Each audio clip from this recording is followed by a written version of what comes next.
आपने make in India के lion वाले लोगो को अक्सर देखा होगा। मेक इन इंडिया यानी भारत में मैन्युफैक्चरिंग, भारत में फैक्ट्रीज और कारखाने बने और उनके साइज बड़े हों, इस पर भारत सरकार अथक प्रयास कर रही है। इस ट्रेंड का नतीजा अब आप मैन्युफैक्चरिंग सेक्टर के स्टॉक्स में भी देख सकते हैं। जी हाँ, जैसा कि आप इस ग्राफिक में देख सकते हैं, मैन्युफैक्चरिंग कैटेगरी की म्यूचुअल फंड स्कीम्स ने पिछले एक साल में 45.61%, लगभग 46% का रिटर्न दिया है। इसी दौरान बीएसई सेंसेक्स ने 22.6, लगभग 23% का रिटर्न दिया है। इस वीडियो में हम आपको बताएंगे इस मैन्युफैक्चरिंग थीम वाली एक म्यूचुअल फंड स्कीम के बारे में जिसका एनएफओ आ रहा है 19 जुलाई से। नमस्कार, मैं हूं मनीष तनेजा और आप देख रहे हैं जेड फंड्स। जेड फंड्स, जहां हैं आपकी इन्वेस्टमेंट्स सही और आसान। जेड फंड्स, जहां अब आप देख सकते हैं अपना एक्सटर्नल म्यूचुअल फंड पोर्टफोलियो। जी हां, कहीं से भी कभी भी की हो आपने म्यूचुअल फंड इन्वेस्टमेंट्स, वो सारी इन्वेस्टमेंट्स अब आप देख सकते हैं जेड फंड्स ऐप पे। कैसे जानने के लिए आज ही ऐप डाउनलोड करें और बात करें अपने जेड फंड एक्सपर्ट से।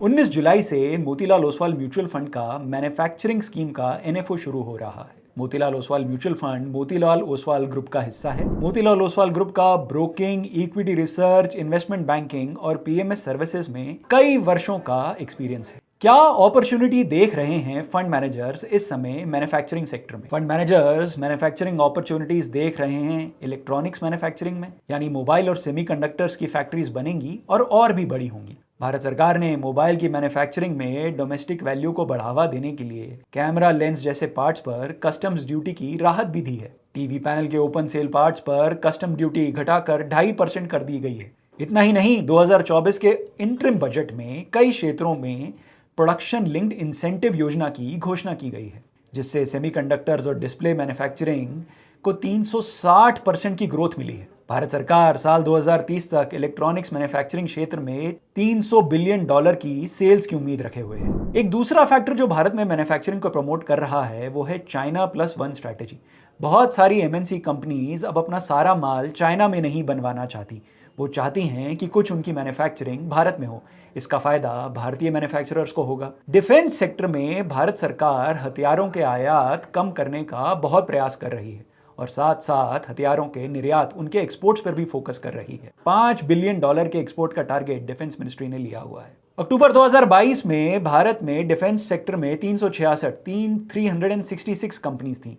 आज इन कंपनीज की संख्या 595, लगभग 600 हो गई है। डिफेंस सेक्टर के अलावा पावर सेक्टर में बढ़ती डिमांड और ऑटोमोबाइल मैन्युफैक्चरिंग में आने वाले समय में आप देखेंगे तेज ग्रोथ, और इस ग्रोथ को पार्टिसिपेट करने के लिए मैन्युफैक्चरिंग सेक्टर के फंड्स बहुत अच्छा ऑप्शन है। कैसे आइडेंटिफाई करेंगे मोतीलाल ओसवाल के फंड मैनेजर्स इन सेक्टर की कंपनीज को? मोतीलाल ओसवाल के फंड मैनेजर्स स्टॉक को अपने QGLP मॉडल के अंतर्गत रिव्यू करते हैं। Q यानी क्वालिटी, G यानी ग्रोथ, L यानी लॉन्जिटिविटी, कितने समय से है ये कंपनी, और P यानी प्राइस, किस भाव पे उपलब्ध है इस कंपनी का शेयर।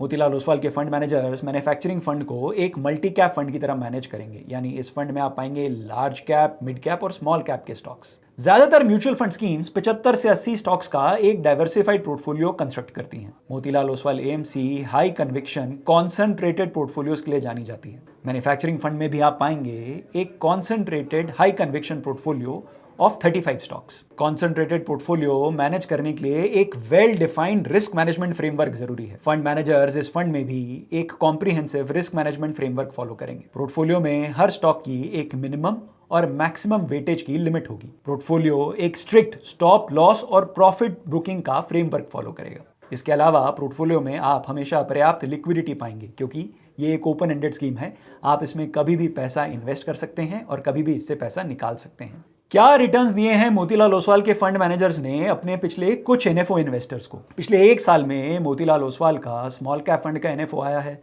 साथ में एनएफओ आया है लार्ज कैप फंड का, और साथ में एनएफओ आया है Motilal Oswal multi cap fund का। स्मॉल कैप फंड जिसका एनएफओ आया था दिसंबर 2023 में, इस फंड ने अपने एनएफओ इन्वेस्टर्स को ऑलरेडी 25.48, लगभग 25.5% का रिटर्न दे दिया है। लार्ज कैप फंड जिसका एनएफओ आया था फरवरी 2024 में, इस फंड ने अपने एनएफओ इन्वेस्टर्स को ऑलरेडी 21.64% का रिटर्न दे दिया है। और मल्टी कैप फंड जिसका एनएफओ आया था जून 2024 में, इस फंड ने ऑलरेडी अपने इन्वेस्टर्स को 7.75% लगभग 7.25% का रिटर्न दे दिया है। मोतीलाल ओसवाल का मैन्युफैक्चरिंग फंड एक थीमेटिक फंड है। इसमें इन्वेस्ट करने से पहले अपने जेड फंड एक्सपर्ट से ज़रूर बात करें। ये एक वेरी हाई रिस्क कैटेगरी की म्यूचुअल फंड स्कीम है। इस फंड में तभी इन्वेस्ट करें अगर आपका इन्वेस्टमेंट होराइजन 4-5 साल या उससे अधिक है। कितना एक्सपोजर हो मोतीलाल ओसवाल मैन्युफैक्चरिंग फंड में आपका, इन्वेस्ट करें लमसम या करें एसआईपी, इस सारी जानकारी के लिए आज ही अपने जेड फंड एक्सपर्ट से बात करें।